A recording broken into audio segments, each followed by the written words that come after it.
ಬೆಳಗ್ಗೆ ಬೇಗ ಎದ್ದು ರೆಡಿಯಾಗಿ ದ್ರಾಕ್ಷಿ ಗೋಡಂಬಿ ಬಾಳೆಹಣ್ಣು ತಿಂತಿದ್ದಂಗೆ ಫುಲ್ ಹೊಟ್ಟೆನೆ ತುಂಬ್ಕೊಂಡ್ಬಿಡ್ತು. ಹೌದಾ?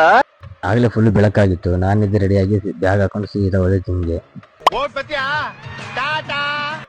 ಜಿಮ್ ಮೆಟ್ಲು ಹತ್ತಿದ್ದಂಗೆ ಅಲ್ಲಿ ಗೋಡೆ ಮೇಲೆ ಹಾಕಿರೋ ಫೋಟೋಗಳು ನೋಡಿ ನಾನು ಅನ್ಕೊಂಡೆ ಒಂದಿನ ನಾನು ಈ ರೇಂಜಿಗೆ ಬಾಡಿ ಮಾಡ್ಬೇಕು ಅಂತ.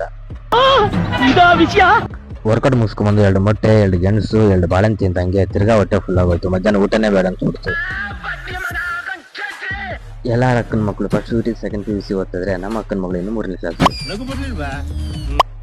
ಮಧ್ಯಾಹ್ನ ಮಿಲ್ಲಿಗೆ ಅಂತ ನಮ್ಮ ಅಕ್ಕ ಸೋಯಾಬೀನ್ ರೆಸಿಪಿ ಮಾಡಿದ್ರು. ಟೇಸ್ಟಿ ಡಿಫ್ರೆಂಟ್ ಆಗಿತ್ತು, ಒಂಥರ ಚೆನ್ನಾಗಿತ್ತು.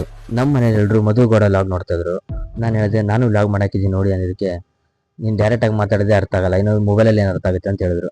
ನನಗಂತೂ ಈ ಜೀವನವೇ ಬೇಸರ ಆಗೋಗ್ಬಿಟ್ಟಿದೆ. ಚೀಪ್ ಅನಿಸ್ಬಿಡ್ತು ಅಂದ್ರೆ ನಿಮ್ಮ ಈ ತರದಲ್ಲ ಇದಾರೆ ಜನ. ಸರಿ ನಾವು ಲಾಗ್ ಮಾಡೋಣ ಅನ್ಕೊಂಡು ನಮ್ಮ ಅಕ್ಕನ ಮಕ್ಕಳ ಜೊತೆ ಸೇರ್ಕೊಂಡು ನಾನು ಸಾಂಗ್ ಆಡ್ಕೊಂಡು ಕೂತ್ಕೊಂಡೆ.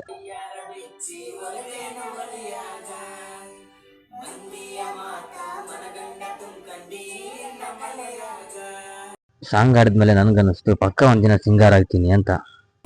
ಅಯ್ಯೋ ನನ್ನ ರಾಜ. ಮುಂದಿನ ವಿಡಿಯೋಗಳಲ್ಲಿ ವರ್ಕೌಟ್ ವಿಡಿಯೋನ ಹಾಕ್ತೀನಿ ಅಂತ ಹೇಳ್ತಾ ಇವತ್ತಿನ ವಿಡಿಯೋ ಮುಗಿಸ್ತಾ ಇದ್ದೀನಿ ಅಷ್ಟೇ.